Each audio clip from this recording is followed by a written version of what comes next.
ಕಾಂಗ್ರೆಸ್ ಶಾಸಕರಿಗೆ BJP offer ಇಟ್ಟಿತ್ತು ಅನ್ನುವಂತ ಆರೋಪ ನನಗೆ ಈವರೆಗೂ ಯಾರೂ ಸಂಪರ್ಕ ಮಾಡಿಲ್ಲ. ರವಿ ಗಣಿಗ ಹೇಳಿಕೆಗೆ ಚಿಕ್ಕಮಗಳೂರಿನ ಕಾಂಗ್ರೆಸ್ನ ಶಾಸಕ ತಮ್ಮಯ್ಯ ಅವರು ಸ್ಪಷ್ಟನೆಯನ್ನ ಕೊಟ್ಟಿದ್ದಾರೆ. ನನಗಂತೂ ಇದುವರೆಗೂ ಯಾರೂ ಸಂಪರ್ಕ ಮಾಡಿಲ್ಲ, ಯಾವ ಆಫರು ಕೂಡ ಇಟ್ಟಿಲ್ಲ. ಅವ್ರು ಏನು ಮಾತನಾಡಿದ್ದಾರೆ ನನಗಂತೂ ಮಾಹಿತಿ ಇಲ್ಲ. ಇದರಲ್ಲಿ ನನ್ನ ಹೆಸರು ಯಾಕೆ ಬಂತು ನನಗಂತೂ ಗೊತ್ತಿಲ್ಲ. ಇದು ಕಾಂಗ್ರೆಸ್ನ ಶಾಸಕ ತಮ್ಮಯ್ಯ ಅವರು ಸ್ಪಷ್ಟನೆಯನ್ನ ಕೊಟ್ಟಿದ್ದಾರೆ. ಎಲ್ಲಾದರೂ ಹೌದು ಅಂತ ಹೇಳಿದರೆ ಹೌದು ನಂಗೆ ಆಫರ್ ಬಂದಿತ್ತು ಅನ್ನೋದೇ ಆಗಿದ್ರೆ ಯಾರು ಆಫರ್ ಮಾಡಿದ್ರು, ಎಷ್ಟು ಕೋಟಿಗೆ ಆಫರ್ ಮಾಡಿದ್ರು, ಎಲ್ಲ ಆಫರ್ ಮಾಡಿದ್ರು, ಯಾವತ್ತು ಆಫರ್ ಮಾಡಿದ್ರು ಅದೆಲ್ಲದಕ್ಕೂ ಸ್ಪಷ್ಟನೆ ಕೊಡಬೇಕಾಗತ್ತೆ. ಸೊ ಹೀಗಾಗಿ ಕಾಂಗ್ರೆಸ್ನ ಶಾಸಕ ತಮ್ಮಯ್ಯ ಅವರು ಸ್ಪಷ್ಟ ಹೇಳಿದ್ದಾರೆ, ನನಗೆ ಯಾರೂ ಆಫರ್ ಮಾಡಿಲ್ಲ, ನನ್ನ ವಿಚಾರ ಯಾಕೆ ಬಂತು ಅಂತಲೇ ಗೊತ್ತಿಲ್ಲ ಅಂತ ಹೇಳಿದ್ರು. ನನಗೆ ಆಫರ್ ಬಂದಿಲ್ಲ ಅಂತ ಚಿಕ್ಕಮಗಳೂರಿನ ಶಾಸಕ ತಮ್ಮಯ್ಯ ಅವರು ಹೇಳಿದ್ರು. ಮತ್ತೊಂದು ಕಡೆ ಕಡೂರಿನ ಶಾಸಕ ಆನಂದ್ ಅವರು ಕೂಡ ಮಾತನಾಡಿದ್ದಾರೆ. ಅವರು ಕೂಡ ಹೇಳಿದ್ದಾರೆ, ಅವರು ಇದೇ ವಿಚಾರಕ್ಕೆ ಸಂಬಂಧಪಟ್ಟಂತೆ ಹೇಳಿದ್ದಾರೆ, ಬಿಜೆಪಿ ಸರ್ಕಾರ ಅಸ್ಥಿರಕ್ಕೆ ಕೈ ಹಾಕಿದೆ ಅಂತ ಕಿಡಿಕಾರಿದ್ದಾರೆ. ನನಗೆ ಕಾಂಗ್ರೆಸ್ ಪಕ್ಷದ ಶಾಸಕ ರವಿ ಗಾಣಿಗವರು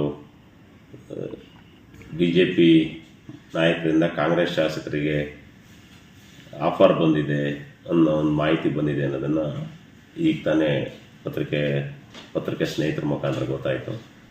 ಆದರೆ ನನಗೆ ಆ ರೀತಿಯ ಸಂಪರ್ಕವನ್ನು ಯಾರೂ ಮಾಡಿಲ್ಲ. ನಾನೊಬ್ಬ ಕಾಂಗ್ರೆಸ್ ಪಕ್ಷದ ನಿಷ್ಠಾವಂತ ಶಾಸಕ. ರಾಜ್ಯದ ಜನ ಈ ಸಲನೂ ಕೂಡ ಆ ಪ್ರಯತ್ನಕ್ಕೆ ಅವ್ರು ಕೈ ಹಾಕಿದ್ದಾರೆ.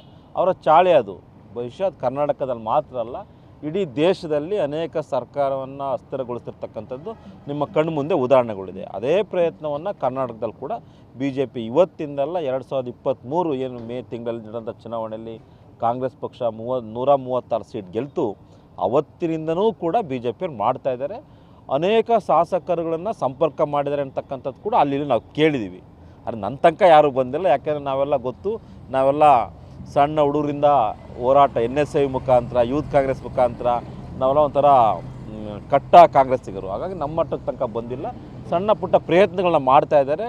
ಅದು ನೀವು ಹೇಳಿದ ಹಾಗೆ ನಿಜ, 100ಕ್ಕೆ 100 ಕಾಂಗ್ರೆಸ್ನ 136 ಶಾಸಕರು ಕೂಡ ಈ ಒಂದು ಸರ್ಕಾರ ಸಿದ್ದರಾಮಯ್ಯರ ಪರವಾಗಿ ನಿಂತಿದ್ದಾರೆ. ಕನ್ನಡಿಗರ ಮೆಚ್ಚಿನ ನಿಮ್ಮ ನ್ಯೂಸ್ 18 ಕನ್ನಡ ಈಗ ವಾಟ್ಸ್ಆಪ್ನಲ್ಲಿಯೂ ಲಭ್ಯ. ಕರ್ನಾಟಕ ಮತ್ತು ದೇಶ ವಿದೇಶದ 360 ಡಿಗ್ರಿ ಸುದ್ದಿ ವಿವರವನ್ನ ನೀವು ನಿಮ್ಮ ಕೈ ಬೆರಳುಗಳಲ್ಲಿಯೇ ಪಡೆಯೋದಿಕ್ಕೆ ಈ QR ಕೋಡ್ ಅನ್ನು ಸ್ಕ್ಯಾನ್ ಮಾಡಿ. ನಮ್ಮ ಚಾನೆಲ್ ಅನ್ನು ಫಾಲೋ ಮಾಡಿ, ನೋಟಿಫಿಕೇಶನ್ ಆನ್ ಮಾಡಿ.